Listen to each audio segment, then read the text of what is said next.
Hey everyone, if you enjoy storytelling, make sure to subscribe to my channel at Gangaraja538. I post regular content on stories that you don't want to miss. Hit the subscribe button and turn on notifications so you'll always be updated with my latest. बच्चों के लिए नैतिक कहानी, गणतंत्र दिवस parade और रीना का वादा। रीना 8 साल की लड़की थी जो भारत के एक छोटे से गांव में रहती थी। उसे अपनी दादी से भारत की समृद्ध संस्कृति और इतिहास के बारे में कहानियां सुनना बहुत पसंद था। हर साल 26 जनवरी को रीना का परिवार नई दिल्ली में आयोजित भव्य गणतंत्र दिवस परेड देखने के लिए टेलीविजन के चारों ओर इकट्ठा होता था। इस साल रीना विशेष रूप से उत्साहित थी। उसके शिक्षक ने स्कूल में गणतंत्र दिवस के महत्व के बारे में बताया था।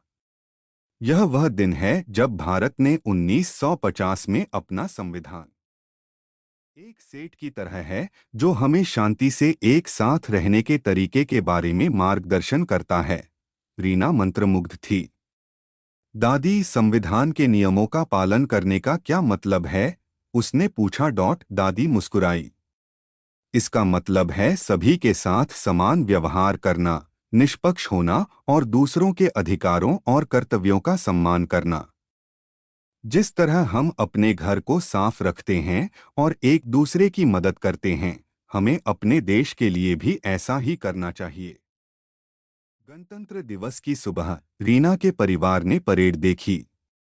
उसने अलग अलग राज्यों का प्रतिनिधित्व करने वाली रंग-बिरंगी झांकियां, सैनिकों का सही तालमेल के साथ मार्च और बच्चों द्वारा सांस्कृतिक नृत्य देखा। लेकिन जिस चीज ने उसे सबसे ज्यादा प्रभावित किया वह था बहादुर सैनिकों को उनकी सेवा के लिए सम्मानित किया जाना। रीना अपनी दादी की ओर मुड़ी और बोली, मैं भी अपने देश के लिए कुछ करना चाहती हूँ। मैं क्या कर सकती हूँ?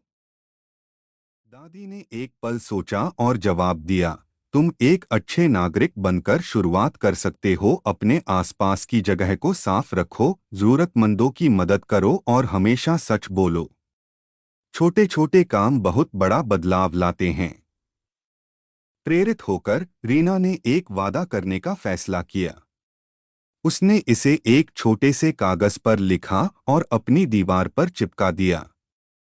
मैं हमेशा नियमों का पालन करने, दूसरों का सम्मान करने और भारत को एक बेहतर जगह बनाने में मदद करने का वादा करती हूँ। उस दिन से रीना ने छोटे छोटे लेकिन सार्थक काम शुरू किए। उसने गांव में अपने दोस्तों के साथ मिलकर एक स्वच्छता अभियान चलाया, अपने सहपाठियों की पढ़ाई में मदद की और अपने आसपास के इलाके को हरा भरा बनाने के लिए पेड़ भी लगाए। अगले साल उसके स्कूल ने उसे गणतंत्र दिवस समारोह का नेतृत्व करने के लिए आमंत्रित किया। झंडा फहराने और राष्ट्रगान गाने के बाद रीना को गर्व महसूस हुआ।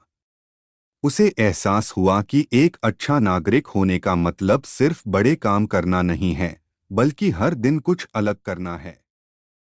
कहानी की सीख, हर नागरिक, चाहे वह कितना भी युवा क्यों न हो, जिम्मेदार, सच्चा और दयालु बनकर देश के लिए योगदान दे सकता है। ईमानदारी से किए गए छोटे छोटे काम बड़ा असर पैदा कर सकते हैं और संविधान की भावना का सम्मान कर सकते हैं।